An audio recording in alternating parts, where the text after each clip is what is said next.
So இந்த கொஸ்டின்ல SN2 reactivity order தான் நமக்கு வந்து கேட்டிருக்காங்க. அப்ப SN2 அப்படின்னா நமக்கு என்ன இருக்கணும்? 2 மாலிக்யூல் வந்து நமக்கு வந்து ரியாக்ட் ஆகணும் இல்லையா? அப்ப 2 மாலிக்யூல் ரியாக்ட் ஆகணும்னா, அப்ப ரியாக்டிவ் ஃபங்ஷனல் குரூப் பக்கத்துல கார்பன் வந்து நமக்கு வந்து ஃப்ரீயா இருக்கணும். அப்ப கார்பன் ஃப்ரீயா இருக்கணும். அது வந்து பிரைமரியா வந்து இருக்கணும். அப்ப பிரைமரியா இருக்கிறதுக்கு நமக்கு என்ன ஷார்ட்கட் சொன்னேன்? அந்த ரியாக்டிவ் ஃபங்ஷனல் குரூப் நமக்கு என்ன இருக்கணும்னா, ஃபர்ஸ்ட் பொசிஷன் வந்து இருக்கணும். இங்க பாருங்க 4மே ஃபர்ஸ்ட் பொசிஷன்ல தான் இருக்குது. 1 புரோமோ, 1 புரோமோ, 1 புரோமோ.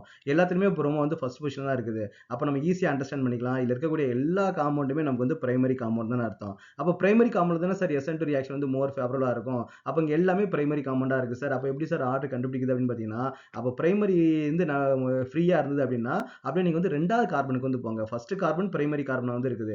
அப்ப அப்படியே நீங்க 2வது கார்பனுக்கு போனீங்க அப்படின்னா, இங்க 2வது கார்பன் வந்து ரொம்ப கிரவுடடா வந்து இருக்குது. பாத்தீங்களா? 2வது கார்பன்ல 2 மெத்தில் குரூப் வந்து அட்டாச் ஆயிருக்குது. அப்ப ஒரே கார்பன்ல 2 சப்ஸ்டிட்யூட் இருந்துச்சுன்னா, அது நமக்கு என்ன டெர்ஷரியா வந்து இருக்கும் இல்லையா? அப்ப அங்க என்ன மோர் கிரவுடடா இருக்குன்னு அர்த்தம். இப்போ ஃபார் எக்ஸாம்பிள் இத நீங்க ஃபர்ஸ்ட் காம்பவுண்ட் எடுத்துப்போம். இத நம்ம செகண்ட் காம்பவுண்ட் எடுத்துப்போம். இத நம்ம தேர்ட்ன்னு எடுத்துக்கலாம். இத நம்ம வந்து ஃபோர்த்ன்னு எடுத்துக்கலாம் இல்லையா? அப்ப செகண்ட் கார்பன்ல எங்க ரொம்ப மோர் கிரவுடடா இருக்குது? செகண்ட் மாலிக்யூல் வந்து இருக்குது. அப்ப செகண்ட் மாலிக்யூல் தான் ரியாக்டிவிட்டி வந்து இருக்கிறதுலே ரொம்ப கம்மியா வந்து இருக்கும். ஓகே. கிரவுடே இருக்கக்கூடாது. SN2 மெக்கானிசம் நம்ம வந்து கிரவுட் வந்து நம்ம வந்து அவாய்ட் பண்ணணும். நெக்ஸ்ட் என்ன பண்றாங்க? இங்க செகண்ட் கார்பன்ல ஒரு மெத்தில் மட்டும் இருக்குது. அப்ப அங்க லைட்டா கிரவுட் வந்து இருக்குதுன்னு அர்த்தம். இந்த அளவுக்கு இல்ல. செகண்ட் அளவுக்கு இல்ல. பட் தேர்ட்லயும் கொஞ்சம் கிரவுட் வந்து இருக்குது செகண்ட் கார்பன்லயே. அப்ப செகண்டோட நமக்கு என்ன இருக்கும்? தேர்ட்ல வந்து நமக்கு வந்து ரியாக்டிவிட்டி கொஞ்சம் அதிகமா வந்து இருக்கும். அப்போ செகண்ட் கார்பன்ல நமக்கு வந்து கிரவுட் வந்து இருக்குது. இது வந்து பார்த்தீங்கன்னா தேர்ட் கார்பன்ல கிரவுட் வந்து இருக்குது. அப்ப அது என்ன ஆகும்? செகண்ட விட தேர்ட்ல கொஞ்சம் தள்ளி தான் இருக்குது இல்லையா?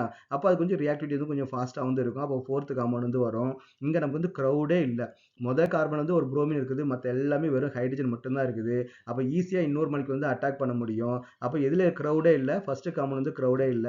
அப்ப அதான் நமக்கு என்ன ஃபர்ஸ்ட் SN2 மெக்கானிசம் வந்து மோர் ஃபேவரபிளா இருந்து இருக்கும். சோ இந்த மாதிரி நீங்க வந்து அண்டர்ஸ்டாண்ட் பண்ணிட்டீங்கன்னு பாத்தீங்கன்னா SN2 மெக்கானிசம் பார்த்தோனே பிக்கப் பண்ணிடலாம். சப்போஸ் இது என்ட்ரன்ஸ் எக்ஸாம்ல கேட்டிருக்காங்க அப்படின்னா, நீங்க அந்த பார்த்த உடனே என்ன பண்ணலாம்? டக்கு டக்கு டக்குன்னு பிக் பண்ணிடலாம். ப்ரீவியஸா உள்ள கொஸ்டின்ல நமக்கு மேக்ஸிமம் கொஸ்டின் நீங்க எப்படி டிஸ்கஸ் பண்ணுவீங்கன்னு பார்த்தீங்கன்னா, பிரைமரி, செகண்டரி, டெர்ஷியரி அத வச்சு தான் பண்ணுவீங்க. இங்க எல்லாமே பார்த்தீங்கன்னா, நமக்கு வந்து பிரைமரியா வந்து இருக்குது. அப்ப பிரைமரியா இருக்கும்போது நமக்கு வந்து செகண்ட் கார்பன பார்க்கணும் அப்படின்றது இந்த இந்த இந்த இதுல நம்ம தெரிஞ்சுக்கலாம். ஓகேவா? நீங்க எந்த ஒரு வீடியோவுமே நீங்க வந்து ஸ்கிப் பண்ணாதீங்க. SN2 மெக்கானிசம் தானே எனக்கு தெரியும், எனக்கு தெரியும்னு சொல்லிட்டு ஸ்கிப் பண்ணவே பண்ணாதீங்க.